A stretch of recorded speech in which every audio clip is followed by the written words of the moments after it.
¿Qué tal? Bienvenido y bienvenida a nuestro cuarto módulo del curso Introducción a las pruebas no exhaustivas.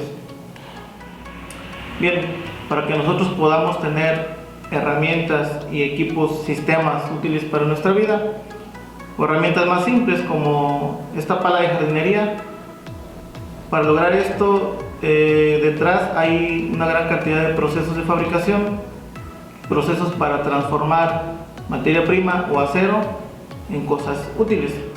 Entonces, el término manufactura pudiera definirse como un proceso en el cual transformamos materia prima a cosas útiles. De manera general, eso puede ser el término manufactura.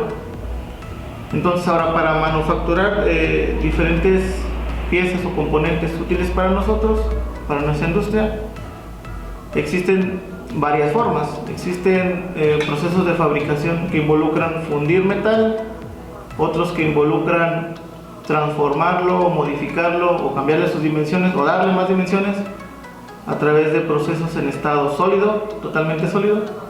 Algunos otros son en estado semisólido, algunos otros son en estado líquido, como la fundición. Bien, tenemos un diagrama general que muestra el proceso por el cual tienen que pasar todos los equipos, componentes, sistemas, productos que usamos en nuestra industria y en nuestra vida diaria. Entonces, en todos los casos, todo inicia en minerales. Iniciamos con minerales. Estos minerales tienen que reducirse con diferentes formas que existen.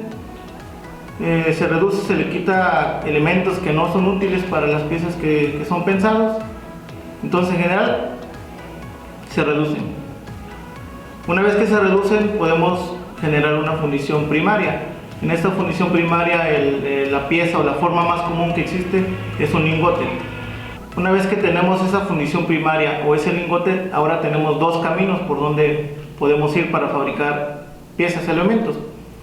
Uno es continuar con un proceso que involucre derretir otra vez el material, tener flujo líquido a través de una fundición secundaria.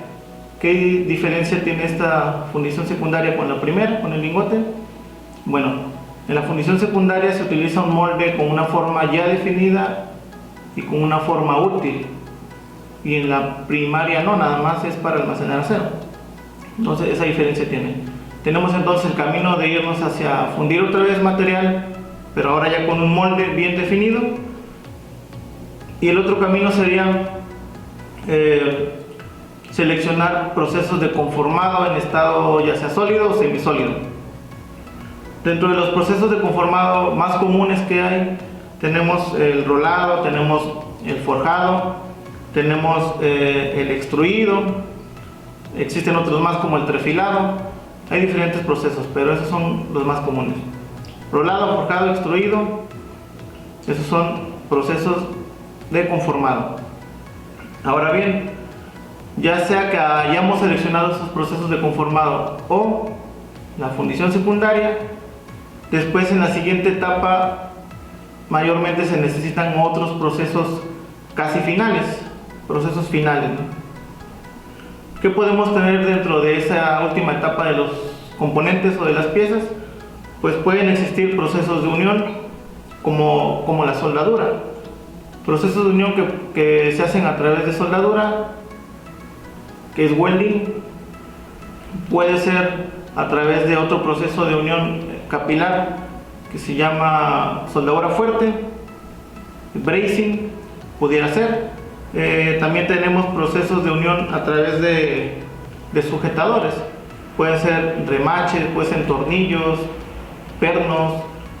Ese es otro proceso de unión que muchas veces se utiliza como proceso final. Pero no nada más son esos. Algunas piezas necesitan tratamientos térmicos posteriores a que se fabricó o a que se unió incluso. Entonces también hay tratamientos térmicos.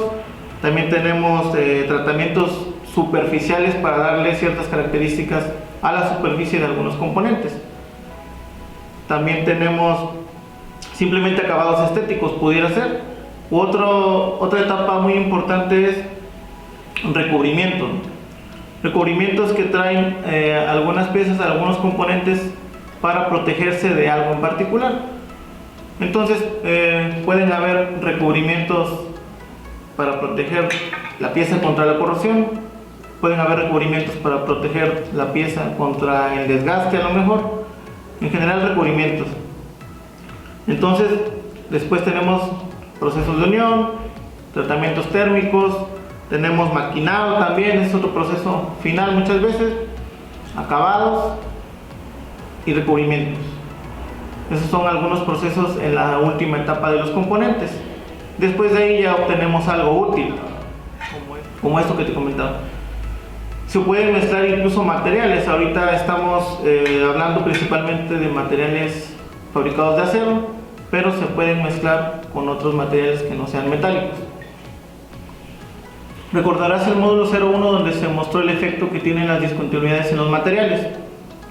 Entonces, una discontinuidad que se detecte con prueba no destructivas se va posteriormente a interpretar, se va a evaluar, y si no cumple con su estándar o con su especificación aplicable, se le puede llamar defecto y es un rechazo. Ahora, ¿de qué dependerá el que una discontinuidad afecte o no afecte? En realidad son muchas cosas, ¿no? Puede ser, como lo vimos en el video, puede ser que cambie el efecto que tiene por el tamaño de la propia discontinuidad, por la ubicación de la discontinuidad, por la forma, por la orientación, y además ahora cómo va a funcionar la pieza. Entonces se consideran a veces tipos de cargas, si van a ser cargas cíclicas, cargas estáticas también, o la dirección de las cargas, o el tipo de esfuerzo, si va a ser tensión, compresión, flexión, etc. Entonces es todo un conjunto que los diseñadores o el área de ingeniería considera para determinar si una discontinuidad afectaría o no afectaría la utilidad de la pieza. Pero repito, si una discontinuidad afecta la utilidad del producto, del componente de la pieza, se rechaza y se le puede llamar defecto. Pero ahora, ¿cómo vamos a clasificar las discontinuidades? Bien, considerando su origen, las podemos clasificar como inherentes, de proceso y de servicio. La característica de las discontinuidades consideradas inherentes es que se originan cuando tenemos un material derretido, tenemos acero derretido, acero líquido, y solidifica. Entonces en ese proceso de solidificación se generan discontinuidades inherentes, ahí están las inherentes. Ejemplo de procesos que involucren fundir material, pues está la fundición primaria, está la fundición secundaria y está, por ejemplo, la soldadura. La soldadura por fusión, la soldadura también tenemos en algún punto material base junto con el aporte cuando se utiliza, tenemos material derretido y solidifica. Entonces también las generadas en ese proceso de unión soldadura también se consideran inherentes al proceso de soldadura. Las discontinuidades de procesamiento o de proceso son las generadas en el conformado de los componentes o sistemas, elementos, pero en estado sólido o semisólido. Ejemplo sería cuando pasamos una pieza a través de rodillos para usar el proceso de rolado. Entonces en ese proceso de rolar la pieza pudieran generarse discontinuidades propias del rolado. Otro ejemplo sería traslapes o reventadas superficiales en una forja. Entonces recordemos que la forja es darle forma a una pieza, pero a través de golpes. Entonces en ese golpeteo que hacemos pudiéramos generar una discontinuidad propia de esa etapa o de ese esfuerzo que está recibiendo la pieza. Esas son discontinuidades de proceso, de procesamiento. Ahora, las discontinuidades por servicio, estas son generadas o se generan cuando las piezas componentes ya están en operación, ya están dando el servicio precisamente. Ejemplo de ello, pues tenemos diferentes tipos de corrosión, tenemos desgaste, tenemos erosión también, tenemos grietas por fatiga, tenemos daños mecánicos o daños superficiales también. Entonces, si una pieza llega a fallar en servicio, en operación, pudiera ser una combinación de varias cosas, no nada más de una. Pudieran ser esfuerzos o cargas cíclicas, poder hacer vibraciones, fluctuaciones de temperatura también. El propio medio ambiente me puede generar algo en servicio, el flujo que tienen algunas tuberías, el fluido que almacenan algunos tanques. Entonces, todo esto en conjunto pudiera provocar que alguna pieza falle, algún componente falle en servicio, que es lo que queremos evitar. Ahora, toda esta información, ¿para qué me es útil? Eso es importante. Que estés consciente de que conocer este tipo de temas te van a ser útiles por diferentes aspectos. Un aspecto importante por el cual debes de conocer, y tal vez te invito a profundizar más sobre este tema, es lo siguiente. Si a ti te toca inspeccionar una válvula, por ejemplo, para que te sea más fácil tu actividad como técnico o como inspector de esa válvula, debes de conocer un poco sobre el proceso de fabricación de la válvula, sobre el diseño de la válvula, la normatividad que aplica, si la válvula es nueva también, la etapa en la que está, si es nueva, si es una válvula que ya está operando o estuvo operando en algún momento. Entonces debes de reunir un conjunto de conocimientos para que sepas qué buscar en esa válvula, ¿sí? Si ahora te toca inspeccionar una placa rolada, entonces en una placa que aún no tiene soldadura, no está unida, solamente está la pura placa, ¿qué buscarías ahí? Entonces, para esa información, esta información también te sirve para saber cuáles son las discontinuidades potenciales en cada tipo de pieza o en cada etapa de las piezas. Y es importante que sepas eso, qué buscas en cada componente o en cada inspección que ejecutas. Si vas a inspeccionar, por ejemplo, una pieza o un codo, vamos a hablar de un codo, ¿no? Un codo, que es un accesorio para tuberías. Entonces, en un codo, si te dicen que fue hecho a través de fundición o a través de forja, pues no vas a buscar laminaciones, porque una laminación no es propia de la forja, ¿no? Si vas a inspeccionar, por ejemplo, una pieza maquinada en su superficie, tampoco vas a buscar laminaciones, porque no es propio del maquinado y además no se daría en la superficie. Las laminaciones normalmente son al centro de las piezas. Entonces es importante toda esta información y que conozcas la pieza que vas a inspeccionar, porque eso te va a ayudar a hacer tu trabajo. Un ejemplo, o yo me pongo como ejemplo. A pesar de que tengo algunos años en inspección, tengo certificaciones, conozco de algunas normativas, etcétera, doy capacitación, pero si en este momento me dieran a inspeccionar o me solicitaran a inspeccionar un motor, por ejemplo, de un auto, para mí sería complicado por no tener el conocimiento de ese motor, o cómo está construido, cómo está ensamblado además, ¿no? Si me dieran a inspeccionar algún componente automotriz y me dijeran, queremos que le hagas inspección visual a este componente automotriz, o más difícil, un componente aeroespacial, aeronáutico, pues si yo no tengo conocimientos de ese componente, no voy a poder hacer adecuadamente una inspección visual. Entonces uno debe primero tener conocimientos de la pieza, del componente que vas a inspeccionar. Otra cosa importante a considerar es que si alguna pieza, algún sistema llegara a fallar en servicio, que es lo que queremos evitar, muchas veces cuando es algo crítico debe existir un análisis. Pudiera ser como un análisis causa-raíz o un análisis de falla, que sería lo más propio para esta área. Entonces, si llegara a fallar algún gancho de una grúa y esto ocasionó algún accidente mayor, se tiene que investigar la causa de ese fallo, ¿no? Se tendría que hacer un análisis de falla. Dentro de ese análisis de falla se hacen diferentes estudios, no nada más pruebas no destructivas, en realidad es un área multidisciplinaria, pero lo importante es en este tema que tendríamos que saber o tener idea de la falla, si fue ocasionada por la operación de esa grúa junto con su gancho, si fue ocasionada por una discontinuidad no detectada en el procesamiento o si fue una discontinuidad incluso que venía desde el origen, una inherente, ¿no? Entonces pudiera haber casos así, donde una pieza falla, pero se hace una investigación a fondo y resulta que falló por una discontinuidad que no cumplía con su especificación, pero que venía desde el origen, que venía desde lo inherente, desde la fundición primaria, ¿no? Entonces eso es tan importante como para cobrar incluso seguros, ¿no? Pasa como las cosas que usamos, celulares, equipos electrónicos y cosas así.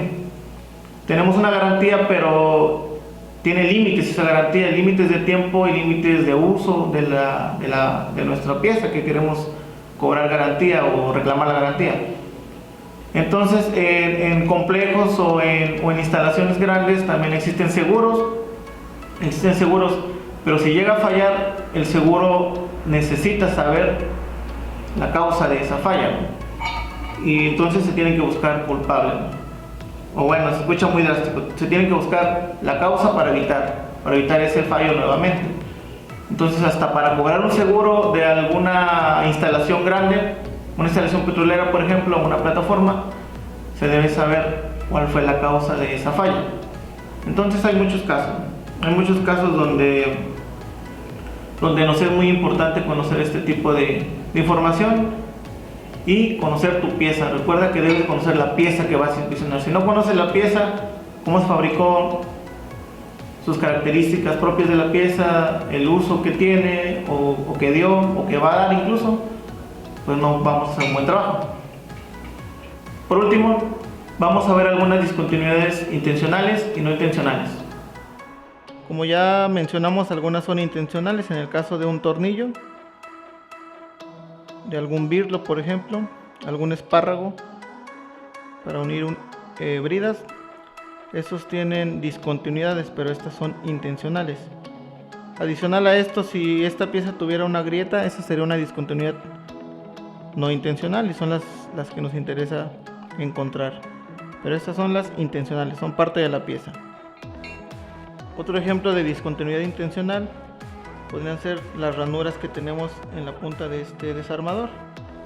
Pero esas ranuras que están en la punta son necesarias, son parte del diseño y de hecho si no las tuviera no haría la función, que es atornillar y desatornillar.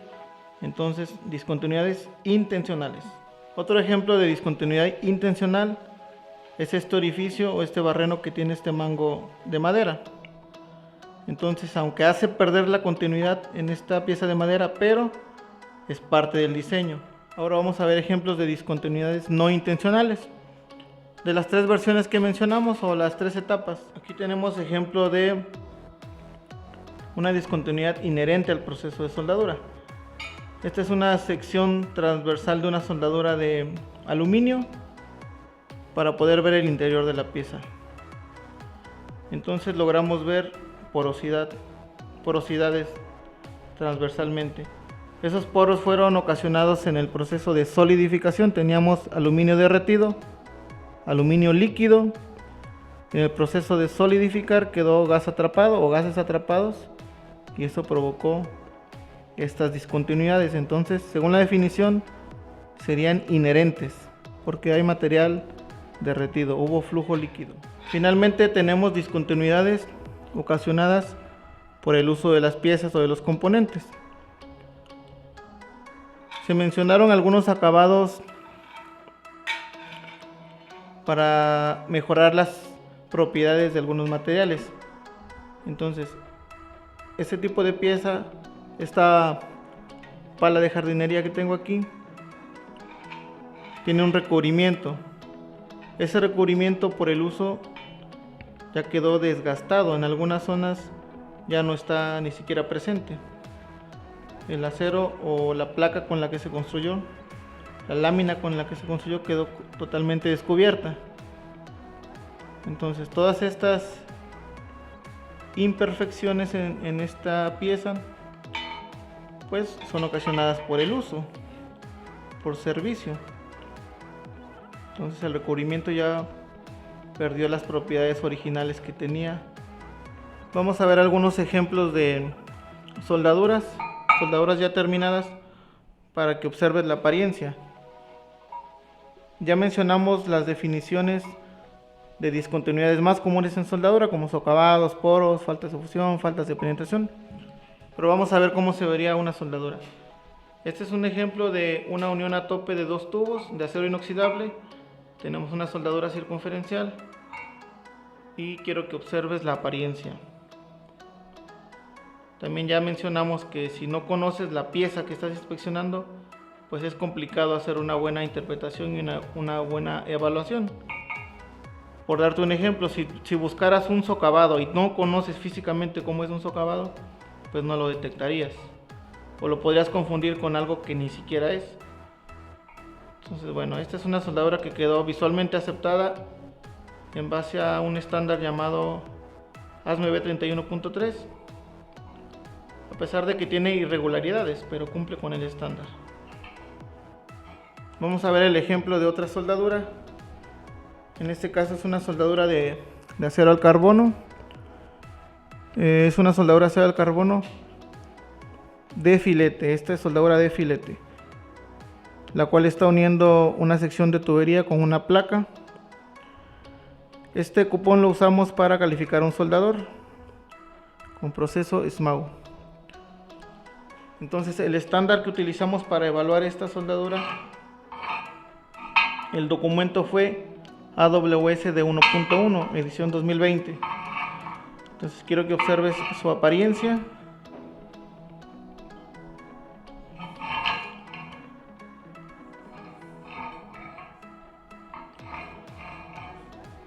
Esta soldadura de filete quedó dentro del estándar, dentro de las reglas o de los criterios de aceptación que traía para calificación de soldador.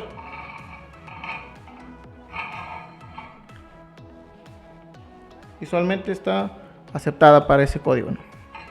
En el manual que recibes con este curso vienen ejemplos de socavados y viene la definición incluso de socavados. Entonces esta soldadura las tiene. Los socavados, recuerda que se dan en el borde, en el pie de la soldadura. En ocasiones debemos buscar la manera más factible o una manera más fácil de detectar lo que buscamos.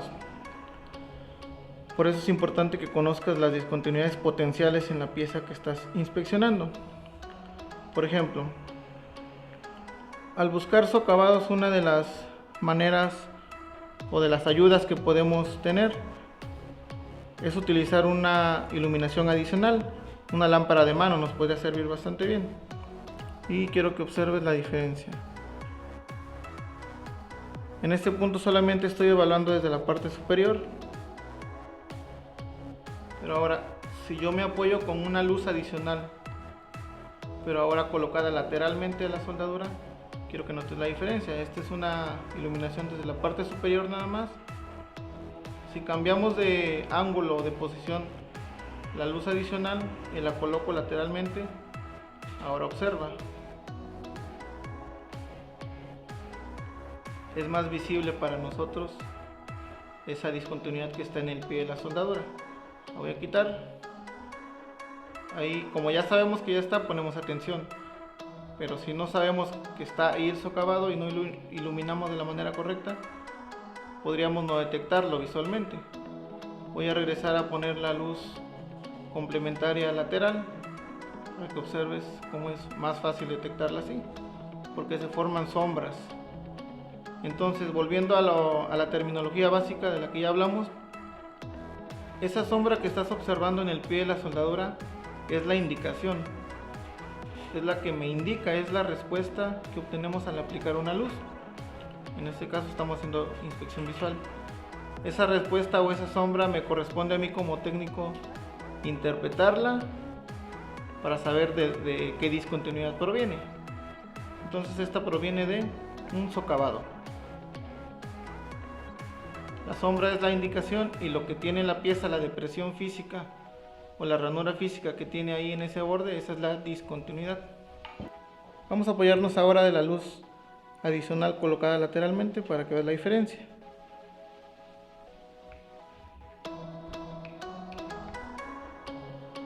Ahí observas esa depresión o esa concavidad. Esta raíz en algunas zonas tiene concavidades, faltas de llenado, tiene algunas depresiones. Ahora me voy a apoyar de la luz adicional colocada lateralmente para que veas la diferencia y observa esas depresiones. Al tener yo luz adicional colocada lateralmente, ahora sí tengo indicaciones, tengo sombras. Entonces esas sombras para inspección visual de estas soldaduras son las que me indican que hay algo. Me corresponde nuevamente interpretar qué es lo que está causando esas sombras o esas indicaciones para después medir y evaluar.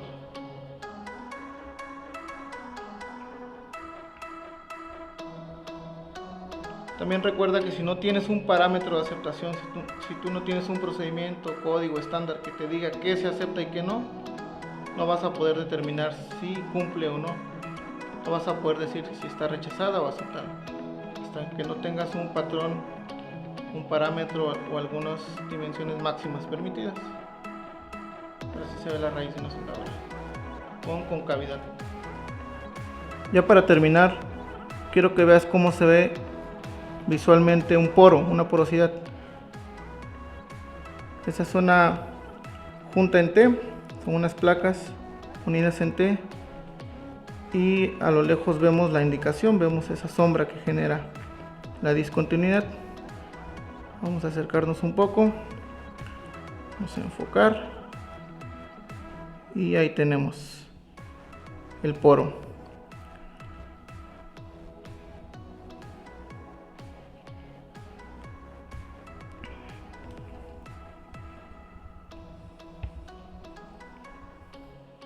Entonces este poro, al haberse formado durante el proceso de solidificación de este cordón de soldadura, se considera también una discontinuidad inherente, porque hubo flujo líquido, hubo soldadura, hubo material derretido y solidificó. Con eso terminamos el módulo. Nos vemos en el siguiente.